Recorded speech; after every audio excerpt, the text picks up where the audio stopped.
Placement of incisions for a facelift. So first of all, what is a facelift? In my hands, or what I consider a facelift, is a procedure to elevate the cheeks and the neck. That's been divided into cheeks and neck alone, but if we talk about a facelift, it's cheeks and neck. There are two variations in the position for the incision, which will be in front of the ear. Most commonly, the incision would start in the temple hair above the ear, go right down in the convenient skin crease where the ear meets the sideburn area. And where the variation would be is most surgeons and most patients actually will prefer the incision to then go behind this little part of the ear, which is the tragus, exit, come down in the crease where the earlobe meets the cheek, and then it goes behind the ear, right where the ear meets the head, and then back into the hair. My facelift will also include an incision under the chin because I will do the muscle in the neck, which I think is a very, very important key part of getting a nice neck.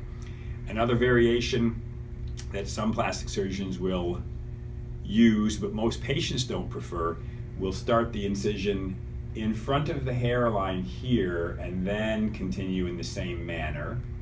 And occasionally some plastic surgeons will make the incision in front of the tragus.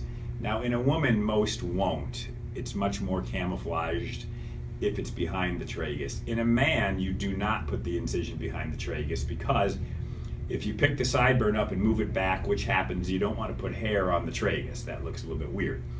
And also, why do people put the incision in front of the hair? Because every time you lift the skin and move it back, the hairline goes back. So for most primary facelift, which means the first time, that's okay.